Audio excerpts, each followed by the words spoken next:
I just got home. I didn't expect this at all, but as I was doing some B-roll around the store, Chao came up to me with some fish that were bagged and were like, these are from Nick. And it took me a moment to register. I was like, wait, what? Hang on a second. And so they actually gave me some fish to take home, which they did not have to do at all, which was so kind of Nick to do that. He actually gave me some guppies. Very recently, I actually set up my little guppy pond. And then I also mentioned with the sardine cichlid too, that Nigel gave me the red tail one that I only had one. And a few people commented saying that they do a lot better when they're in a school. And I was saying I need to get some more. So guess what he gave me? I've got some little sardine cichlids. These ones are still very, very small, so they will color up a lot as they get bigger. And once I start to give them some of the color flake and stuff like that. Chao was telling me that when they have babies, what happens is actually they only have like 9 eggs, unlike some of the other cichlids that have like 30 eggs, and the babies are really big.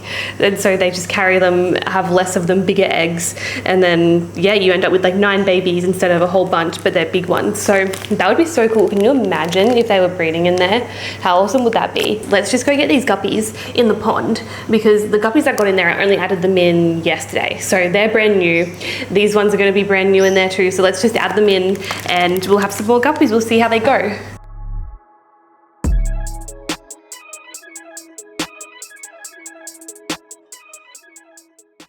This is just a glass tank that I got from Aquarium that is just sitting on top of a little plant stand. As long as the water level doesn't go below where the bottom of the tank is, and then this will stay full with water.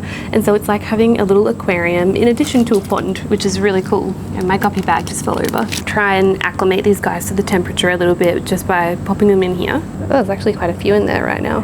So I'm just gonna actually put a little bit of brine shrimp in here. All right, these guys just need to learn that I can't feed them up when they're in there. Oh, they're smarter than I thought. I don't even know if Layla could work that out, that she would have to swim down for the food. All right, so this time when I release them, I'm gonna make sure that it actually focuses on the fish. All right, guys, off you go. Don't fight against it.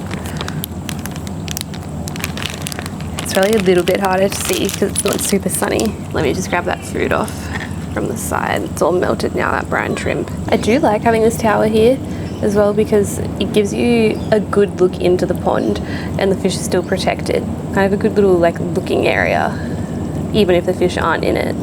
My Lake Malawi cichlids, I've got mbuna, haps and peacocks mixed in, and that tank is over 2 years old now. I find that most of the aggression is mbuna to mbuna or peacock to peacock, and the peacock cichlids in particular tend to be the most aggressive ones.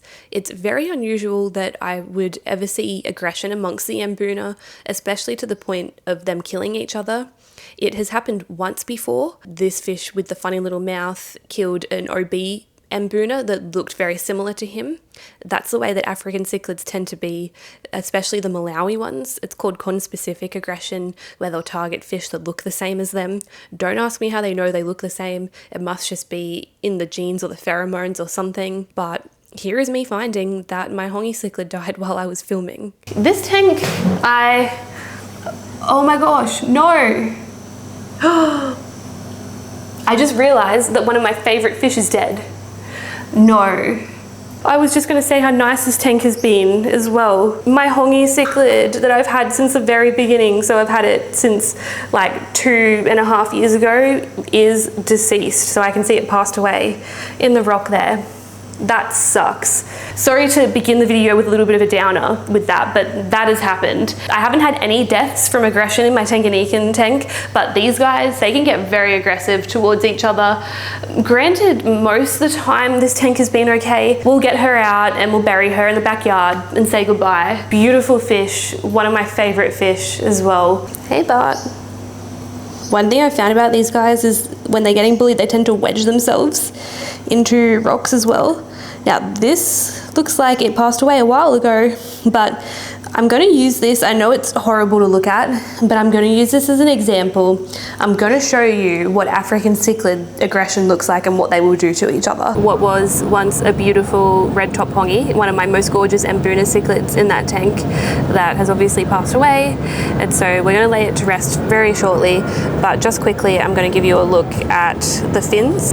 So that's not just from being eaten by, I do have bristlenose in there, but this is the type of thing that they will do to each other. When aggression gets really, really bad, they will rip apart each other's fins quite terribly. We're gonna pop our little fishy in there, cover it up. I really want to give you a good look at the new fish that we've got in here, but first I would really like to clean all of this algae off. It gets some sun in the morning from this here, but then also some sun comes in through here. I find that makes a big difference with the algae. You can see all of the green algae on the side there. Not as obvious when you look at it through this side, but it's really when you look through that view here, you can start to see more of that algae. It's just a fine green kind of algae. I guess it's always a little bit of a downer when you find a dead fish as well.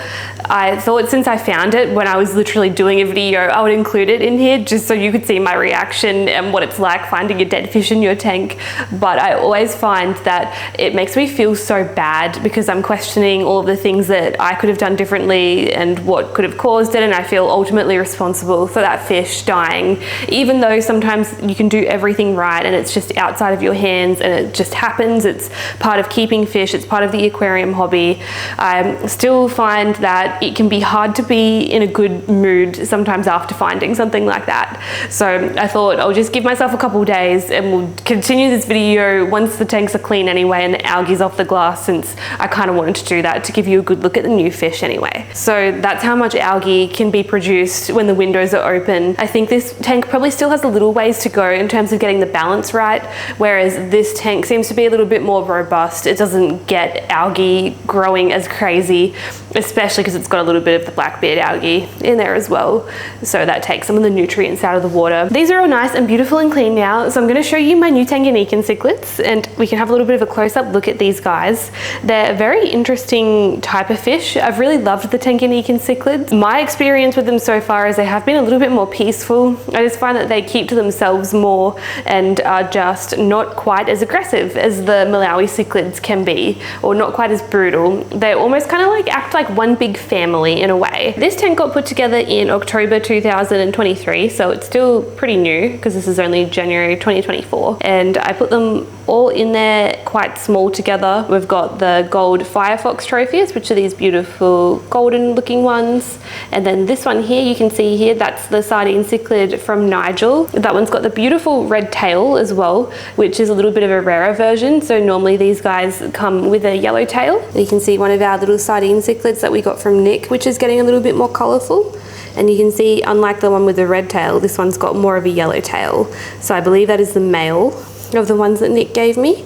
That is colouring up kind of nicely. That just got chased by the red tail one. This little silver one here, I think that is a girl, and there is a couple of that. There's a little girl just there. Oh, you can see all three of them together. So just like people said, I do find that they tend to hang out together and enjoy schooling. So I think that's been good, having them added in. So I've got two black calvis and then two of these white calvis now, which have settled in really, really nicely. And I think that the white looks so beautiful. It contrasts really nicely. I think they look a lot nicer than I expected them to. I didn't expect them to stand out that much being white, but I think against the dark rock, they really do. And these guys are quite small and slow growing, but they will get quite big, like that big. So they've got a lot of growing to do. And above it, one of the Juliachromis ones. So I'll see if I can get a nice up close look of that guy just going around the rocks. And I've got two of those guys as well, and they like to eat the algae throughout the day. Really cool little fish, very interesting to watch. Sometimes they'll lay completely vertical up against rocks. They have very, very cute faces. It'd be cool if I got a male and female. They ate as soon as I put them in. Same with the white calvis. So what happened was the other fish, especially these guys, these predatory ones, the attenuatus, did bully them a little bit in terms of just showing them, I wouldn't even call it bullying actually, it was just showing them where their territory is in this little spot here and chasing them away. And these yellow ones here, these Leilupi, did the same thing as well, but nothing over the top, just kind of letting them know that they've got established territories in here, because the Leilupi do breed around this rock, and then the attenuatus likes to just sit in the sand here. So they were just letting them know that they're the bosses, and then that was it. They were completely fine after that. They do have a lot of growing to do, so I guess that could potentially change over time. Because in this tank I have a mix of more carnivorous versus more herbivorous fish, I just feed them a mix of stuff. So I tend to give them a low protein flake and pellet. I do give them the Aqua Munch color flake as well, just to get them to color up a little bit.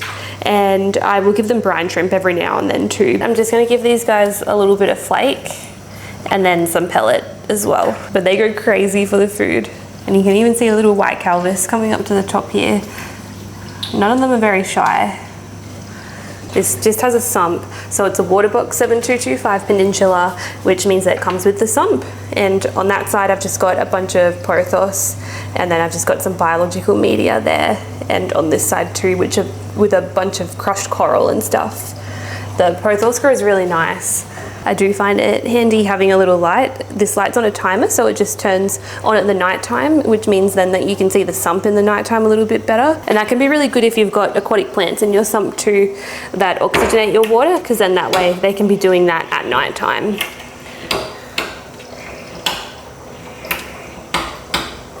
For the pellets, I just give them some New Life Spectrum pellets, and I just chuck them to try and sink them, and it looks really cool when they eat them. Woohoo, go guys. The trophies are such good eaters. They love them.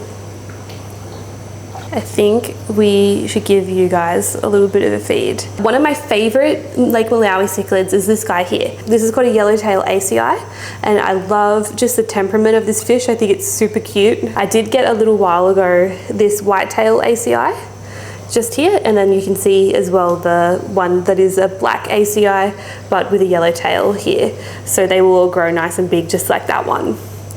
So because I've added a few different mbuna over time, I don't think I'll add any extra to replace the hongi that passed away. I'm actually going to give these ones some brine shrimp, and I'm going to show you what a little fatty this guy is. It just loves coming up and eating it from my hand.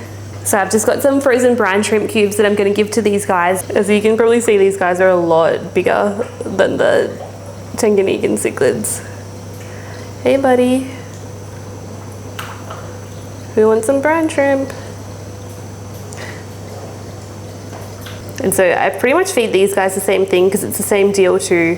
Some of these guys are a little bit more herbivorous, but at the end of the day, they can eat protein just as long as it's low protein. So you just want to get them good quality foods that don't have a lot of fillers, like cereal fillers and stuff.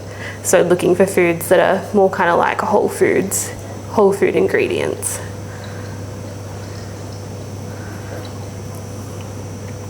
Yum. So this guy here, this blue dolphin, it has got some crazy teeth as well. It's got like these little pinprick little teeth. I know that some people are going to ask or be wondering about quarantine as well for my fish. So quarantining fish is when you get new fish and you keep them in their own separate system for a period of time to see if there's any disease that shows up.